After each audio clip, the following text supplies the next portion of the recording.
Padilla.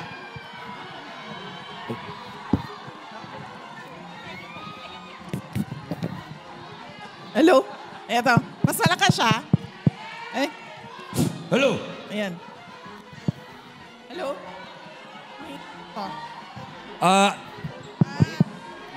Wait, wala talaga akong boses kasi. Okay, eto. Naririnig? Okay, okay.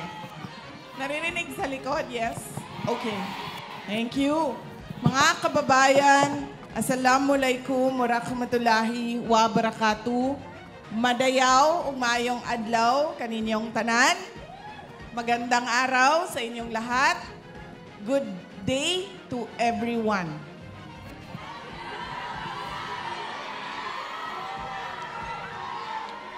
Konnichiwa. Konbanwa.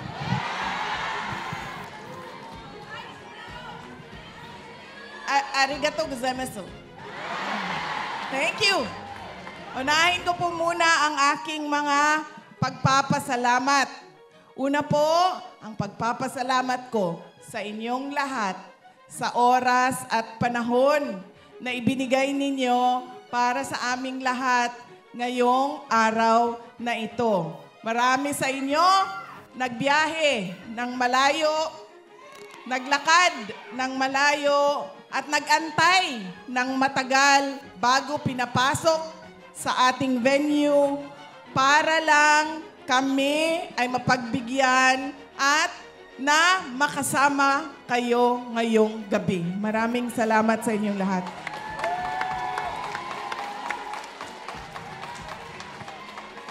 Ang susunod na pagpapasalamat ay para po sa ating mga organizers.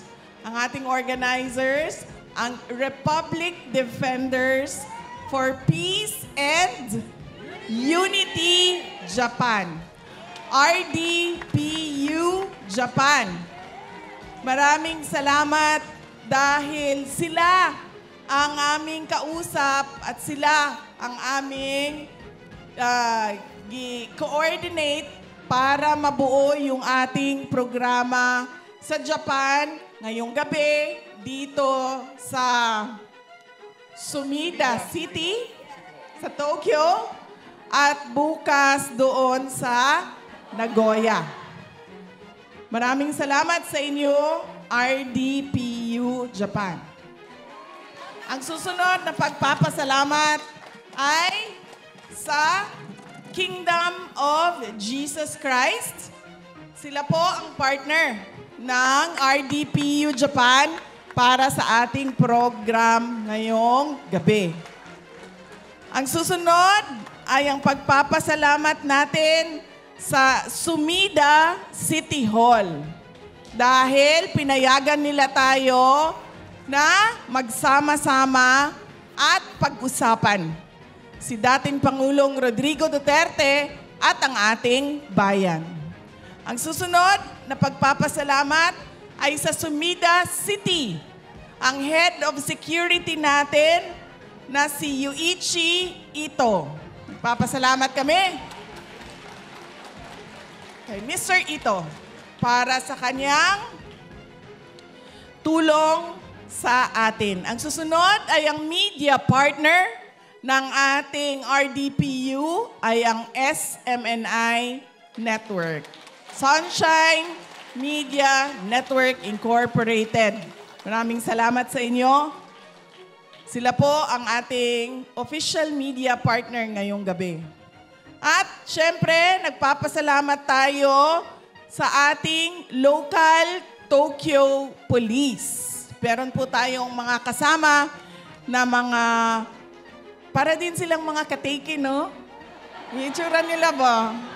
No? Mga Japanese kateki. Ayan sila. Nagpapasalamat tayo sa Police Tokyo. Ang susunod, nagtatago yan dyan sa gilid. Ganda pa ng katawan.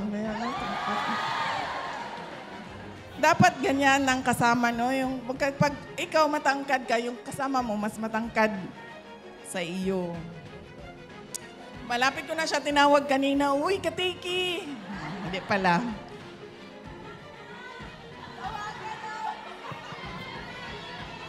Ayaw, uy, kay maulaw ta sa mga hapon. Ayaw. Maulaw ta, basin makasamaan ta nila. Ay, kadud lang. Kasi nakaila ato, ma'am. Kasi nakaila na. Minyo ba na sila? O dalaga, ay, daghan mig dalaga diri. Ay, minyo. Minyo, ma'am, silang duha. Ay, minyo daw, ma'am. Minyo daw na. Ayaw na. Makakita tag-away, ana. Ang susunod na pagpapasalamat ko ay sa atin pong mga kasamahan na nagbigay ng mensahe ngayong gabi para sa atin, sa inyong lahat. Una po ay si Attorney Vic Rodriguez. Binoto nating lahat. Pagka-senador. At syempre, iboboto natin sa darating na halalan. Ang susunod ay si Dr. Richard Mata. Binoto natin.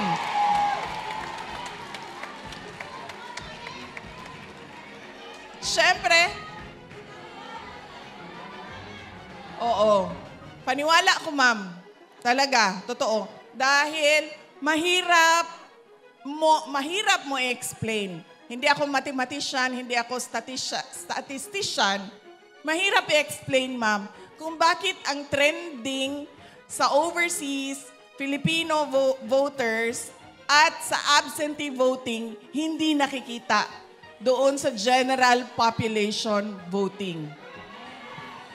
When historically, ang nagtuturo kung sino ang likely na manalo at nananalo dahil yun ang nangyari sa amin nung panahon ng presidential election 2022, nakita namin ang trend sa overseas Filipino voting.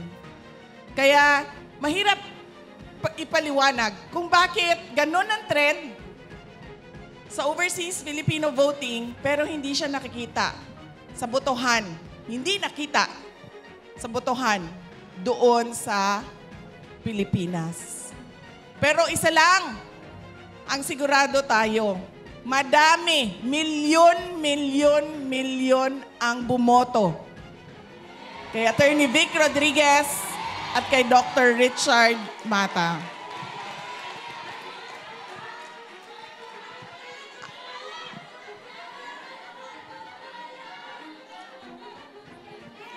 Dapat, ma'am, hybrid.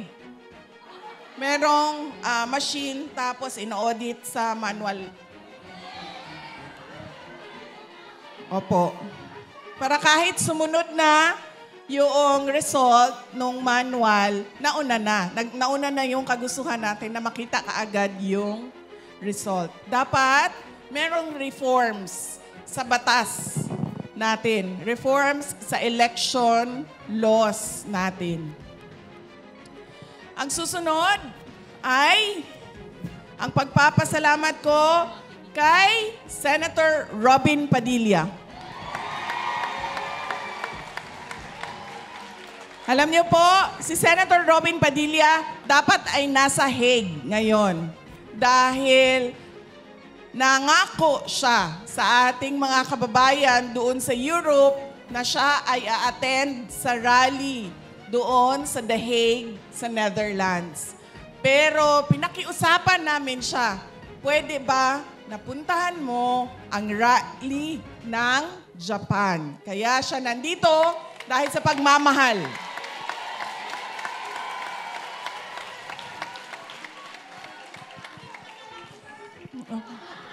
Magpaalam tayo kay Ma'am Mariel, ma'am. Iuwi mo siya ng isang gabi, ma'am, pero ibalik mo siya kay Ma'am Mariel. Okay lang ba yan?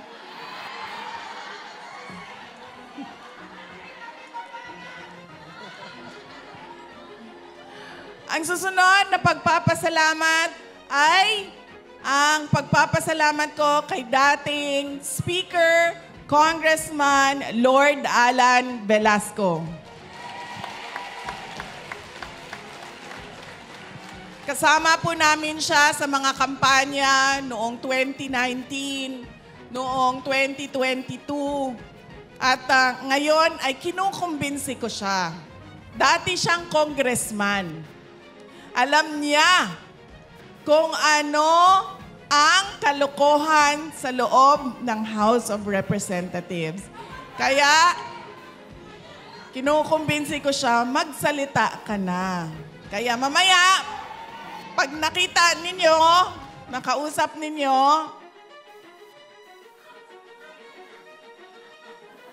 sabihin niyo sa kanya, sabihin na niya kung anong nakita niya doon sa loob ng House of Representatives. Pwede din siya iuwi, ma'am, isang gabi lang. Tapos ibalik natin siya sa asawa niya, si Ma'am Rowena. Papasalamat din ako kay Dr. Lorraine Badoy. Nandito po siya. Isa sa mga pinakamatapang natin na kababayan na lumalaban sa Marcos administration at sa kakampi ng Marcos administration na Makabayan Bloc.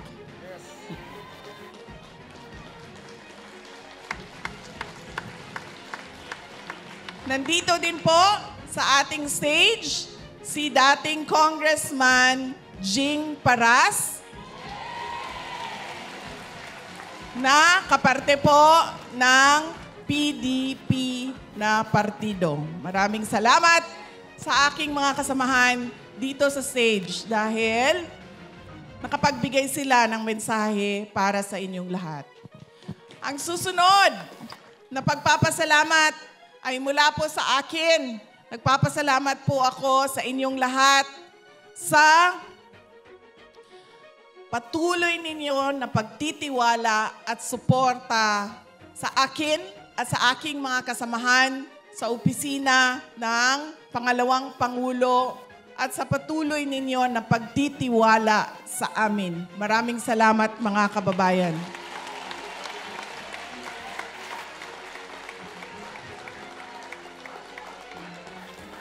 Mahal ko kayo.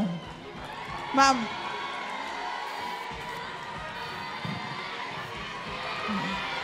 Thank you.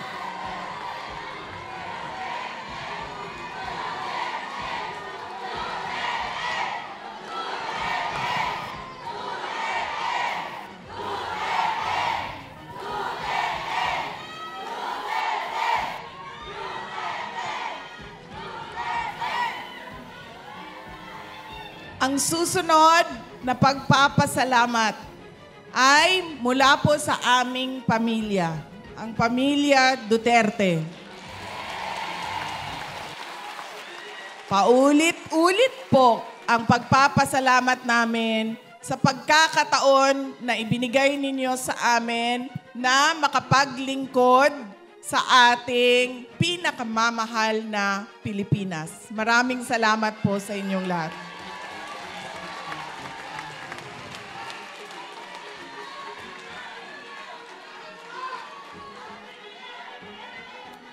Ang susunod po na pagpapasalamat ay babalik na naman tayo sa inyo. Nabanggit kanina ang laki ng tulong ninyo sa bayan natin. Kaya masakit sa akin kapag tinatanong kung ano ba ang ginagawa ninyo sa abroad. Ang ginagawa namin sa abroad ay nakikinig sa mga OFW, sa mga overseas Filipinos. At nagpapasalamat sa kanila. Dahil kung hindi dahil sa mga padala ninyo sa Pilipinas at sa inyong mga pamilya na naiwan doon sa Pilipinas, ay sigurado matagal na lumubog ang bayan natin. Kaya kailangan maintindihan yon ng Marcos administration na napakahalaga ng kontribusyon ng OFW sa ating bayan. Kaya kami din ay nagpapasalamat sa suporta ninyo sa inyong mga pamilya at mga mahal sa buhay na nandoon sa Pilipinas. Pwede mo yan sabihin dito, ma'am, kasi hindi tayo hulihin.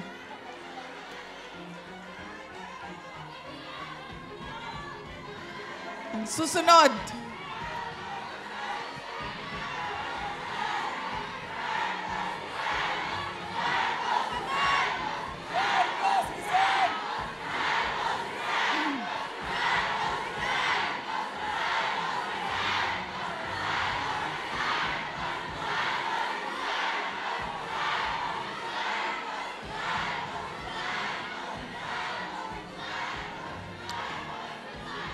Mamaya po, pag-uusapan natin kung ano yung nangyayari sa ating bayan.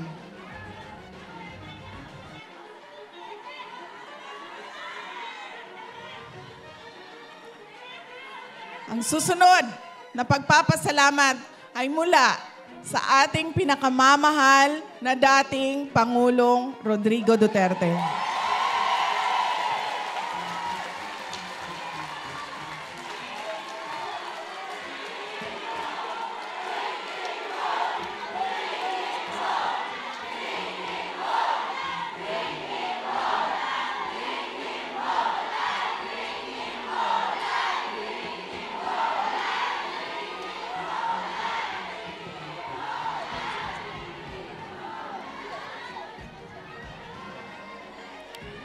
Alam niya po ang mga pagtitipon na ganito. Dahil kapag nagkakausap po kami, ay sinasabi po namin sa kanya. At yung kapatid ko po, si Veronica, araw-araw po yun may report. Sinusulat niya kung anong nangyayari, anong nasa balita, anong nangyayari sa pamilya, at pinapadala niya yon sa abogado. At yung abogado naman, ay pinapakita iyon kay dating Pangulong Rodrigo Duterte.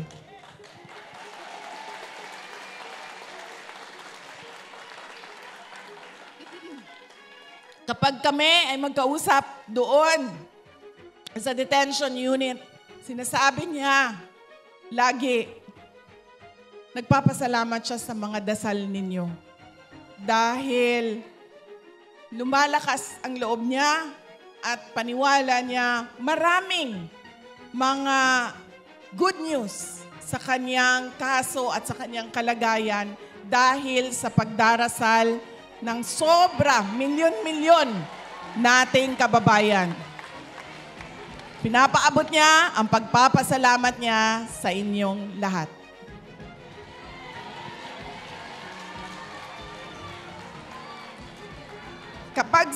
Kahit saan po ako pumupunta, noon ang unang tinatanong sa akin, kamusta na ba si dating Pangulong Duterte? Ang sunod na tinatanong sa akin, kailan ba uuwi ng Pilipinas si Pangulong Duterte? Kahapon po, tumawag siya sa akin. Tawag siya sa akin, sabi ko sa kanya, ang huling tawag, ang sabi ko, ang daming nangyari. Simula Monday hanggang Friday, ang huling tawag mo sa akin, noon pang nakaraang Friday. Sabi ko sa kanya, nakalimutan mo ata ako tawagan. Sabi niya, hindi man siya nagtampo, ma'am, kasi wala naman akong, hindi man siya nagtampo. Sabi niya, hindi man nagagalit ang term na sinabi niya kahapon. Ang sabi niya is, dili siya nanloon, ma'am, nangyayari sa atin sa Pilipinas sa korupsyon. Parang, ayan, nabalaka. Yes. Nabalaka. Nag-aalala. Pasailoa. Uy, umuna-muna nabayanin na akong Tagalog sa tinuod lang. Uy, binuang ba? Kaya ba mo hinay na kay ko may istorya kay ginahuna-huna pa na ako. Unsa gani ning Tagalog ani? Pangako. Saan? Pangako. Oo, pangako. Dili ma'am ko pwede magbinisaya ma'am kay ang uban dili makasabot. So, kinahanglan yung mag-tinagalog. Pero muna-muna na gini. O sa to? Nabalaka. Nag-alala. Naalala siya sa mga pangyayari sa Pilipinas sa korupsyon. Tapos, ikinento ko sa kanya, thank you, ikinento ko sa kanya, ay sorry, ito pala ang sasabihin ko kanina at nakalimutan ko, ito pala yung unang-unang sasabihin ko sa inyo. Kasi marami kanina ang lumalapit sa stage para magpa-picture. Meron po tayong oras mamaya para po sa kamustahan. So ayusin lang po natin yung linya natin mamaya para sa 1:1 na picture. Solo photo. Oy! Kaya wag po kayong mag-alala. Ako yung nag-aalala. Alam niyo bakit? Anong nangyari sa amin sa Kuwait? Ilan tayo dito ngayon? 1,000. O ganon yung sa Kuwait. 900. 900 yung sa Kuwait. Sa venue namin. Tapos, mahaba yung pila. Nagtataka ako, bakit parang hindi nababawasan ito? Hindi talaga siya nababawasan. Sige, okay lang. Wala namang akong gagawin. Wala naman akong gagawin pagkatapos ng event. So, okay lang. Picturean tayo ng picturean. So, tataka na talaga ako. Hindi talaga siya nababawasan. Nandun lang lagi yung pila. Ganyan. Hindi na umabot dito yung dulo ng pila. Tapos napansin ko na, pag hindi nila gusto yung picture nila, pumipila sila ulit.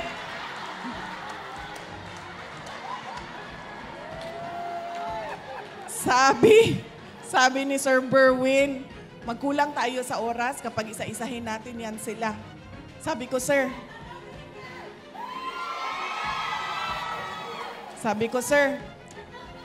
unang-una, yung paulit-ulit, hilain yung palabas yan sa pila. Kasi kawawa yung mga nasa likod na sisingitan ng paulit-ulit ang na pumipila. Tapos sabi ko, yung may mga picture na dati, sino yun? Oy, kunwari, wala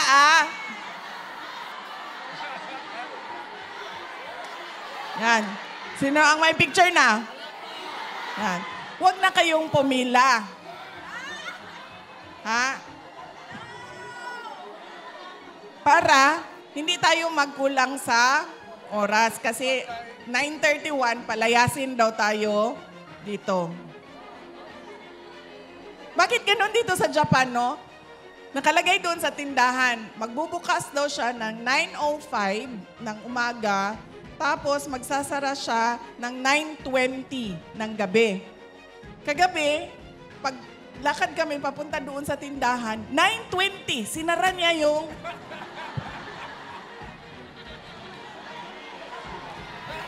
Sabi ko, grabe, may hangyo ning lugaran eh.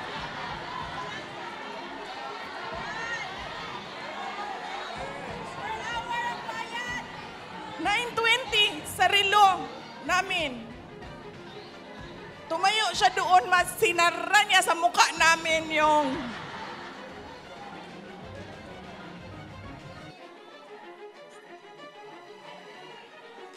So yan, papalayasin daw tayo ng 9:31. So anong oras na? 8-9. 8 pa lang. Kaya pa yan. Kaya yan. Yung organizer lang ang kabahan. Wala tayong kaba. Grabe. Tapos hindi ko maintindihan, bakit 9:05 yung opening, tapos 9:20 yung closing, bakit hindi 9 a.m. tapos 9 p.m.? Kasi meron talagang 05. Di ba sa atin, sa Pilipinas, wala na yung 05, 15, 30, wala na yan. 9, 10, 11, 12 lang yan. May usapan tayo 9, darating tayo 11. Di ba?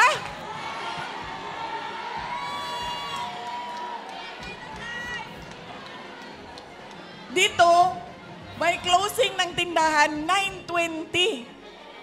Sa atin, 9 o'clock lang yan. Magsasara yan ang 10.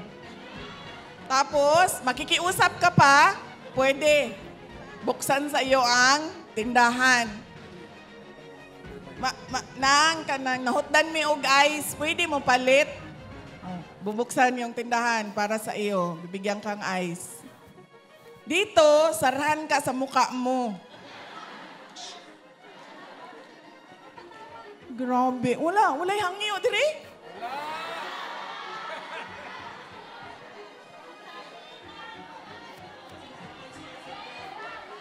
Wala'y inamiguhay, diri, ma'am? Wala!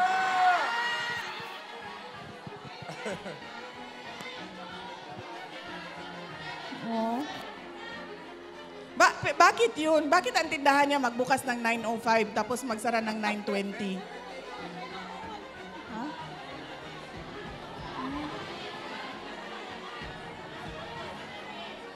So, maglinis ng 5 minutes. 9 to 9:05, linis yan. 9:20 to 10, linis yan. O diba, sa atin, kahit naglilinis na, bibili pa rin tayo. Sa kanila, hindi. Pag panahon na ng linis, hindi ka na pwede pumasok. Nasaan na ako sa aking speech, ma'am? Yeah, tumawag siya kahapon. Sabihan ko siya, kalimutan mo ata ako. Sang linggo na dumaan, hindi ka tumawag sa akin. Paano ako makapagbigay sa iyo ng update at chismis kung hindi ka tatawag sa akin? Tapos medyo, ano ang mood niya kahapon, hindi nga niya nagugustuhan yung balita na nangyayari sa Pilipinas. Hindi niya nagugustuhan yon. At tinatanong niya ako kung anong ginagawa, ganyan. Tapos nagtanong siya sa pamilya, o kumusta ka na? Sabi ko, okay man lang ako pa, nandito ako sa Japan kasi meron kaming rally bukas, Sabado at sa Linggo. Okay lang ako. Tapos sabi niya, oh, kumusta ang mama mo? Tapos sabi ko, okay. Diba? Kung kailan tumanda, sabi niya, kumusta ang mama mo? Sabi ko, okay man lang siya. Nandyan siya sa Hague. Kasi, schedule ng pagbisita niya sa iyo. So, mamaya hapon, magbisita na yon sa iyo. Sabi niya, ganun ba? O sige, babay na. Duda ko, maaga siya naligo. No? Kumain maaga, naligo ng maaga, excited. Imagine, sabi ko sa kanya, andyan man siya sa Hague. Sabi ko, siya man ang magbisita mamayang hapon. O sige, babay na.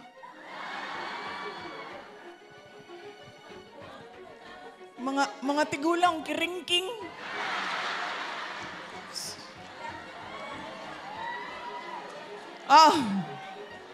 Wala pa anuhan niyo ako ng oras ha, kasi sarahan tayo ng 9:31. Warningan niyo ako. Anong oras tayo magsimula sa picture taking? Ngayon na? Hindi pa ako tapos sa aking message. Ayaw niyo pag-usapan si BBM? Gusto! Ayaw na? So, mani sila. Uy, picture lang may gani ninyo diri. So man mo, uy, naatay trabaho ba? Ang trabaho nato, ayuso na nga to ang nasod. May trabaho tayo, ang trabaho natin, ayusin ang bayan natin, hindi. Bakit kayo pa-picture na kaagad?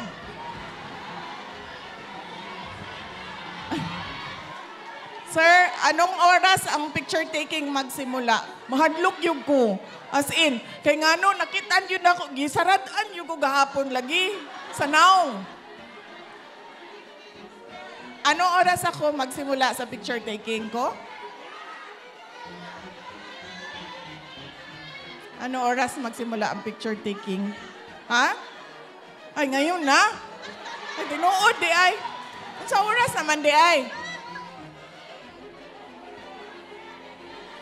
Oh. What, 9:30? Hanggang 9:30 tayo?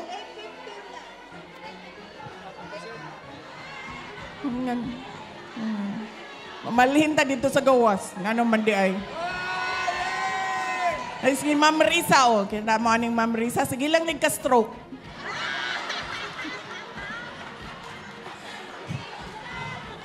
Masroke ka ni karon sala ni BBM.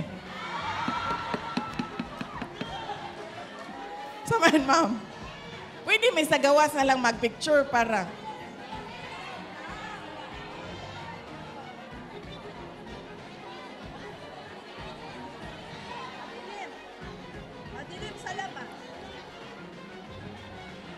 Dili pwede sa gawas. Angit-ngit. Anaan lang na itong flashlight. Flashlight. Pero pwede.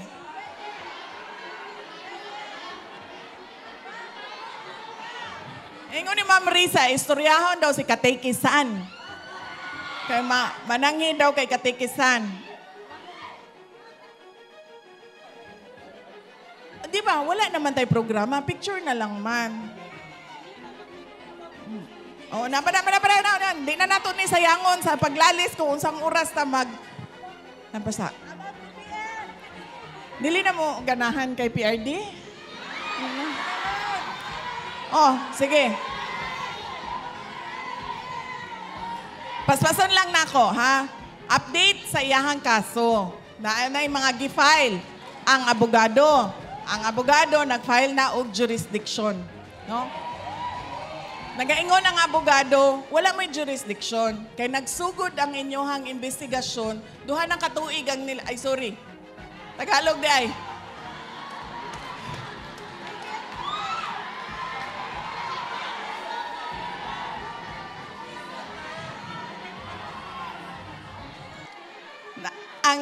Ang kanyang... ang kanyang abogado nag-file na ng petition for jurisdiction. Sinasabi ng kanyang abogado na wala na kayong jurisdiction sa kaso na ito.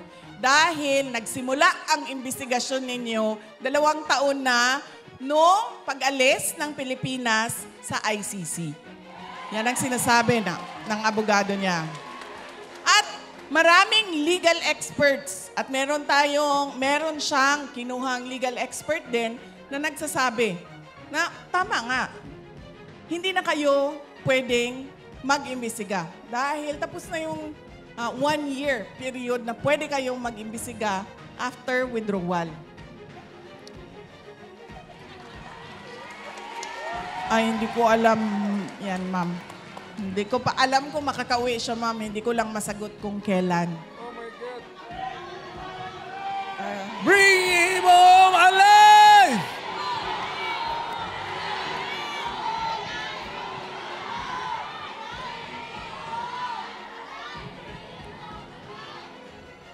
Pangalawa na final ng abogado ay yung interim release.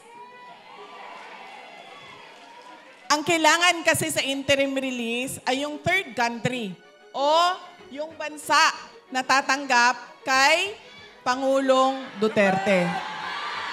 Japan!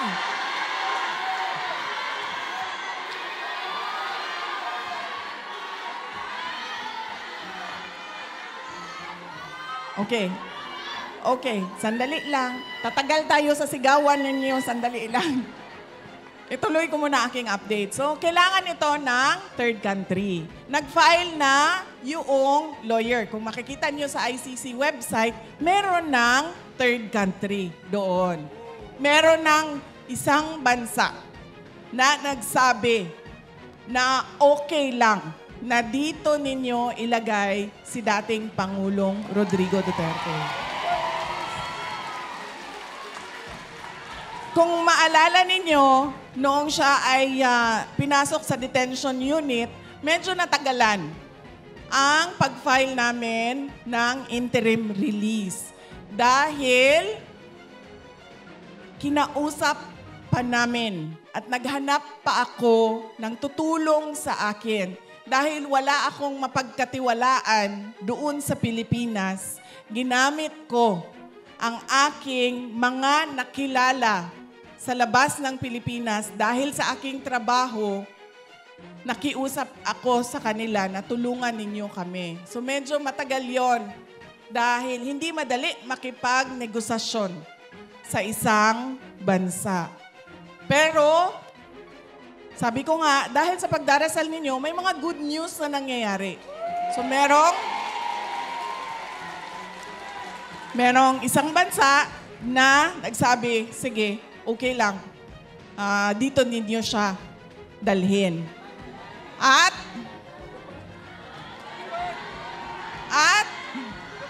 masasabi ko, hindi Japan. Yun lang. Hindi ko masabi sa inyo kung saan, pero pwede kong sabihin, hindi siya sa Japan. Tapos,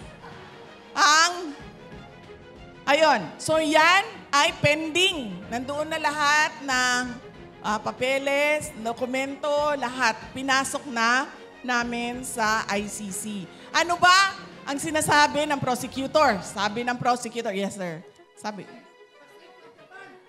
Oo, yes sir, pero kailangan kasi tanggapin siya noong bansa. Hindi pwedeng, basta na lang siya papasok doon sa bansa na yon. Ano ba ang sinasabi ng prosecutor? Kung nakikita nyo, kumontra sila sa interim release. Sabi nila, hindi pwede yan kasi ang dami niyang kaibigan sa buong mundo. Ang laki ng network ng supporters niya. Yan ang sinasabi ng prosecutor. Kaya hindi daw pwede. Pangalawa, yung pamilya niya, hindi nila tinatanggap yung pagkuha ng ICC o pag-detain ng ICC kay dating Pangulong Rodrigo Duterte. Lagi nilang sinasabi ay kinidnap siya. Yun naman ang katotohanan.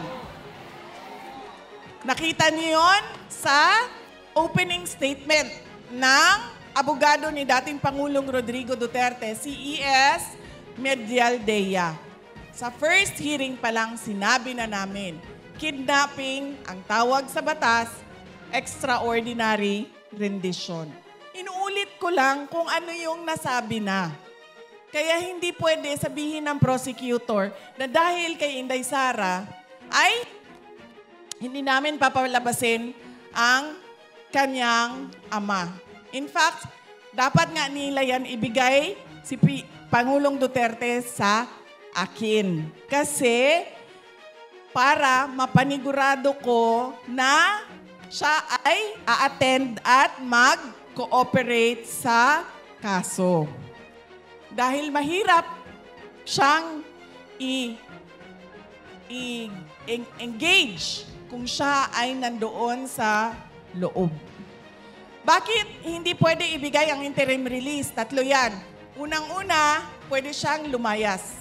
Alam na natin na hindi siya lalayas. Kasi lagi niyan sinasabi, gusto ko umuwi ng Davao. Gusto ko mamatay sa Pilipinas. So ibig sabihin, alam natin kung saan siya hahanapin. Hindi yan pupunta ng Africa, ng Antarctica, ng West Philippine Sea. Pupunta yan ng Davao. Magpapalibing yan sa Davao.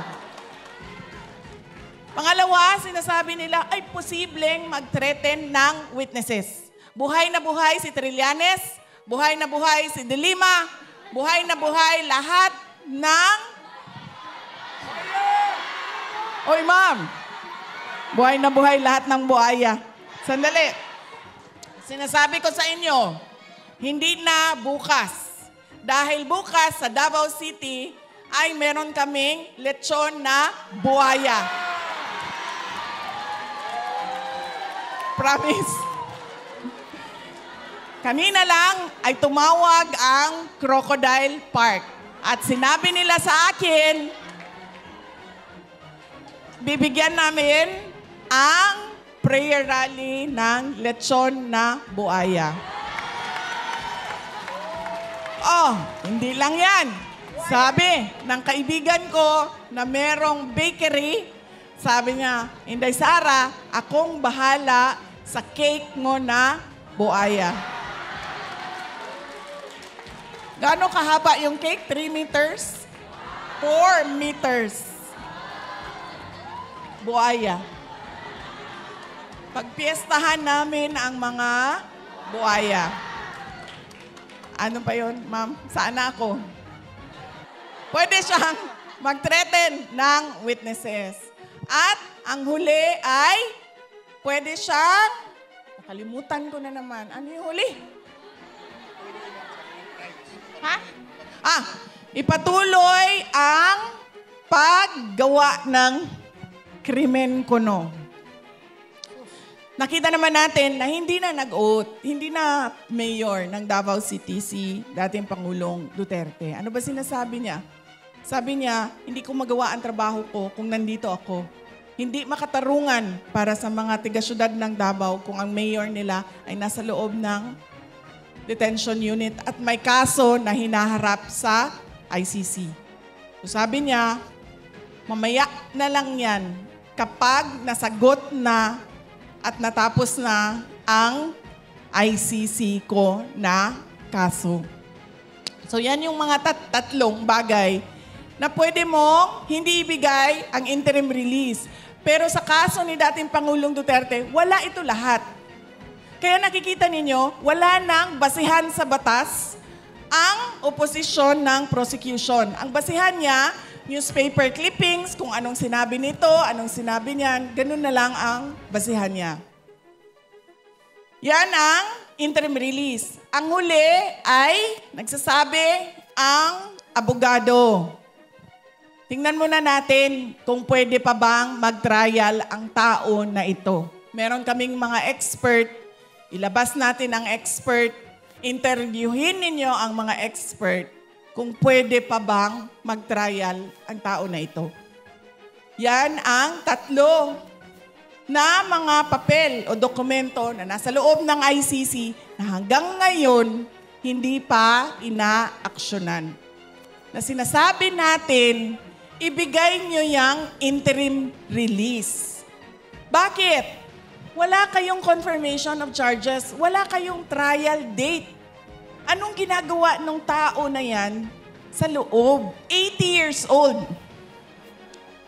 Alam nyo ba, bago lang nagka-problema yung kapatid ko si Veronica. Si Veronica yung nag-aalaga sa kanya. Ako yung nagpapagalit sa kanya. Pag mga chismis, ganyan, mga kung ano-anong pangpagalit, ako yun. Mga pangangailangan niya, gupit ng buhok, yung kanyang pagpapatina, paggupit ng kuko niya, yan, kay Veronica lahat. Kain niya, damit niya, kapatid ko ang nagpapanigurado na maayos yan lahat. So ito lang, ang tagal niya naasikaso ang paggupit ng kuko. Kasi magpapaschedule si Veronica, darating ang maggupit ng kuko, pagdating doon ayaw niya magpaggupit